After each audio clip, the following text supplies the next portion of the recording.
વડોદરા શહેરના સયાજીગંજ વિસ્તારમાં પાણી ભરવાના મુદ્દે બે જૂથો વચ્ચે મારામારીની ઘટના સામે આવી.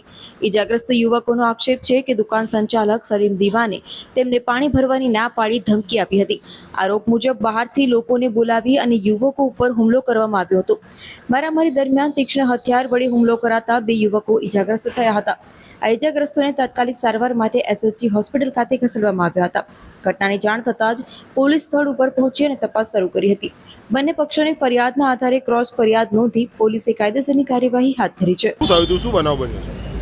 અને સાહેબ એવું છે એમાં કે હવે પાણી સરકારી જગ્યા છે, સરકારી જમીન છે, સરકારી નળ છે, એમાં કોઈ પાણી ભરતું હોય ને અહીં નહીં આવવાનું. અમારું છે નળ, આમ છે તે. ક્યાં બાજુ બનાવ બન્યો? ગણેશનગર પૂજા હોટલની સામે પ્રતાપગંજ.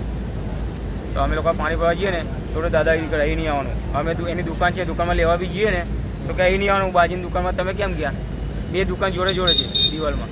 તમે આ બચીએ ને તો ત્યાં ના કે છે કે અહીં આવ્યા ને તો આજે અહીંયા નહીં આવવાનું. એમ કરીને અમે દાદાગીરી રોજ કરે છે કે મારા બહુ મોટી ગેમ છે, આમ છે ને તેમ છે, નીચે હું રહું છું. કોણ છે ભાઈ? કોણ છે? સલીમ દીવાન. સલીમ દીવાન. આ કેવી રીતે ઈજા પહોંચી છે?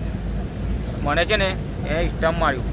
હા, પેલું શું કહેવાય, પિકઅપનો લાકડું મારા માથામાં માર્યું છે. એ લોકો બે છોકરા હતા, એ હતો એને પોતે સલીમ અને એના બીજા નિઝામપુરથી વાળાથી બોલાયા હતા. અમારા મહેલામાં એ લોકોએ માર્યા. કેટલા લોકો હતા? લગભગ મિનિમમ 15 જણ. મિનિમમ 15 જણ હતા અને એની બૈરી અને છોકરા બધા. પોલીસ ફરિયાદ કરી? પોલીસ કરી ફરિયાદ. પોલીસ ફરિયાદ કરી, પોલીસ જોઈ ગયા. શું નામ છે તમારું? મારું શક્તિ.